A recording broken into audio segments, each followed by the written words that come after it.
हमारे गांव में एगो बूढ़ी माता रहली। उनका 3 गो बेटा रहे। बाकी तीनों बेटा के शादी ब्याह कोनो कारण से ना होत रहे। तो एक चर्चा होत रहे। तो चर्चा में आके और अपन मुंह उदास करके बैठे रही। तो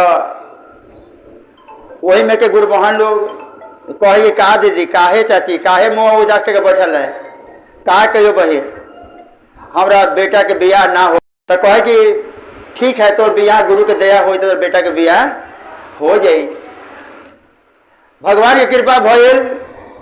तो परिवार में सब गुरुबहानी लोग मिल के अच्छा रिश्ता खोज के अब बेटा के बियाह तय करा दे लगलो। और जब बियाह तय होइल तब बुढ़िया से पूछे तिलक कितना लेबा, तिलक कितना लेबा, तिलक तो हाँ तो कहती तिलकवा कितना आ तो 5 लाख। हाँ तो 5 लाख लेबे तो बियाह करबे बेटा के। 5 लाख लड़की वाला दे दिलक। बहुत बढ़िया से बियाह शादी हो गई। आ जब घर में कन्या आए सोचा कन्या घर में आ गई तो हमारा आराम मिलत। बाकी बेचारी कन्या जो रहे जब शादी करके घर में आयल तो चुपचाप सुता रहे। आ बूढ़ी माता उठ के अपन काम धंधा करस। आ वो सूत के उठे कब बजे 11 बजे। पतोहिया सूत के उठे 11 बजे। तो माता रानी मतलब कि सास जे रही खाना पीना बना के झाड़ू चौका लगा के खाना पीना लगा के आ तब पतो के खाना खियावस। तो आके चर्चा में फिर बिहान के आया चाची तो बेटा के बियाह कर तो अब कल मनो उदास के लेके है। हाँ के हाँ तो मन उदास काहे कैला आ तो काम करा आ तो का कहियो। हम सोचली कि बेटवा के बियाह करे तो आराम हो जाती, उल्टे हमरे काम कर पड़ा है। तब पतोहिया जाके पतोहिया से अपना कही है कि हम बूढ़ी होके हम काम धंधा कर है आकि बहू कन्या तू काम काहे ना कर है। आए मम्मी जी 5 लाख तिलकवा जो ले लू है तो 5 साल के बाद काम करवाई। 1 लाख के साल चली। जैया साल हमारे पापा के दहेज के पूरा हो जाई वो दिन से हम काम करे। हमारे 5 साल तो पूरा काम करे पड़ता।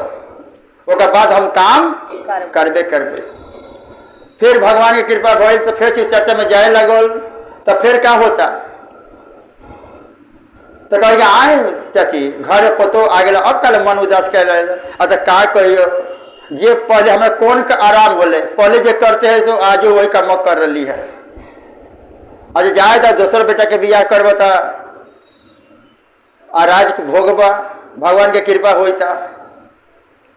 सब मिल कर फिर दूसर को बेटवा का शादी तय करा दिल। तब बुढ़िया से कर कितना तिलक लेबा मम्मा बोला तो कहते कितना 10 लाख। जब 10 लाख में शादी तय भइल आ जब दूसर की पतो घर में आयल तब देखे कि बड़की तो सूत के उठे होते 11 बजे। तो हम का हमारे पापा तो 10 लाख देती तो हम उठबे 1 बजे। और क्या होता है और तो बेचारी बड़ा फेरा पड़ गई। बेचारी दोनों पतो सुतर एगो उठे 10 बजे एगो उठे 1 बजे। तो वो के कनिया से जाके कही कि काम धंधा करा कराए हमारे पापा तो 10 लाख देती न तिलकवा तो 10 लाख के बाद काम करवाई। अब ला और जब तक बूढ़ी करते थे ऊपर चले जाते। तब एक दिन के बाद तो अब दोनों बेटे के बियाह करके हार गए कि दोनों पतों से हम हार गए। अभी तीसर के करबे ना तो एको पैसा तिलक ना लेबे। बुद्धि भगवान ओकर खोल दिए तो कहे कि हम एको पैसा तिलक ना ले। अब क्या होता है कि बुढ़िया अपने घर से इंतजाम करके आ छोटकी पतों के बड़ा बढ़िया से बियाह शादी कर। जब घर पतो आयल तो पतोहिया सुतले रहे 4 बजे 5 बजे भोरवे में। तो देखते कि झाड़ू का आवाज आवता है। तब पतोहिया उठ के देखता अरे मम्मी जी झाड़ू चलावता रही। ले मम्मी जी ये बूढ़ आदमी के काम ना हमारे काम है। तो वो दिन से छोटके पतोहिया का सुख बुढ़िया के मिले लगल। अब बढ़िया से रहे लगल। अब तो पतोहिया के छोटके पतोहिया का मान बढ़ गए।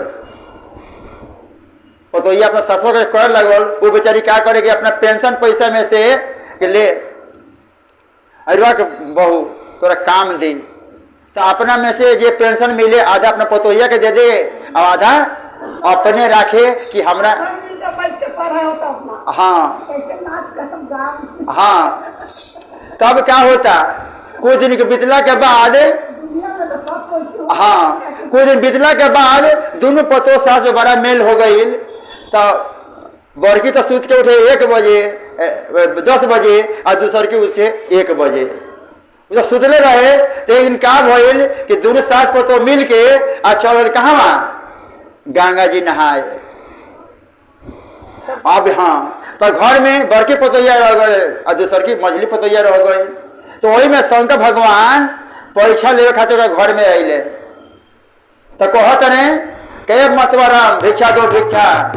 दरवाजा खटखटाइले तो कहते हम अपना सास के खाना बना के देवे ना करनी है, तारा साधु के सब महात्मा के पूछेला, जो रास्ते से अले वो रास्ते चल जा। तो बाबा क्या कहले कि ये आदमी कौन काम के, कि जौना आदमी के माया नहीं खे दया नहीं खे उसे जानवर से भी बेहतर भाई, ऐसा कौन काम के आदमी। बस बाबा क्या कहले कि लोटा में गंगा जी से पानी ले लें और का दोनों पतोहिया के देह पर छिट दिले। तो पतोहिया आदमी से भैंस बन गए। दोनों भैंस बन के द्वारे पर हाँ बैठ के अललाता। जब गंगा जी से आयल बड़के पतोहिया छोटके पतोहिया, गंगा जी से जब सास पतो लौट के अयलक लोग, तो देखत ये कहा कि दूरा पर दूगो भैंस बांधल बा। तो कहा ये कौन बाबा के चमत्कार हो गल भाई, हम तो बहुत आगे बढ़े लगनी। हई देख ये चमत्कार बा के बिना किनले दूगो भैंस दुआरी पर बैठल बा। बड़ा बुढ़िया खुश भई। आ जब घर में जाती या तो पतोहिया का पुकार, पतोहिया है ना। तो कह आइयो दादा आज बेचवा सब हमरा ना बचे देते, भले कुछ करे चाहे ना करे पतोहिया कम से कम आंखें के सामने तो रहत। सब कहाँ चले रहे और पूरा हाला हो गए। तब क्या होता, तब गांव के लोग बिटरा गई और कहते अरे ए जी हमारे पतोहिया के देखला है। तो कहते ये पतोहिया के ना छीनाओ, एक बाबा अलथी ना। अब बाबा देहिया पर पतोहिया के जल छिड़कली हाँ, तब पतोहिया तोर आदमी से भैंस बन गए। एक आप पतोहिया तो जरूर बैठल है दोरिया पर करिया करिया भैंस। आइयो तो ये क्या हो गए, अब कैसे ठीक होते। और तो बेचारी बड़ा चिंता पड़ गई। तक गुलो के कहला के साधु आई रहे और साधुआ पानी छिड़कला खा तो आदमी से भैंस बन गए। तो रास्ता में बुढ़िया चौगल साधुआ का खोजे। तो साधुआ मिल गए रास्ते में। तो कहता है कि महादेव हमरा ये साधु बाबा हमरा पतोहिया के ठीक कर दा। कि ना तो पतोहिया के तो बड़ी गुमान है कि ना कोई के भिक्षा दिल के और ना कोई के पानी दिल के, यही से हम गुस्सा से के भैंस बना दिल की। तो काम करा जाए दा माफ कर दा, हम ओकर बदला हम माफी मांगता नहीं आ हमरा के माफ कर और चल के भैंसिया से आदमी बना दा। फिर बाबा अले और पतोहिया का देह पर पानी छिड़क देने और फिर भैंसिया आदमी बन गए। जब आदमी बन गए तब क्या होता, तो कही तू कहाँ गए था, तोरे कृपा से हम लोग ठीक हो गए। मामी जी हमरा के माफ कर दा। आज हमने सब कोई मिलकर साथ पतो एक साथ रहे और वो दिन से बेटा पतो के बुद्धि खुल गई और सब परिवार साथे रह लगल। जिस तरह वो बेटा पतो के बुद्धि खुल से भगवान महादेव सब घर घर बेटा पतो के बुद्धि खोले और सब परिवार मिल के जो रहे। तो प्रेम जो संग भगवान है की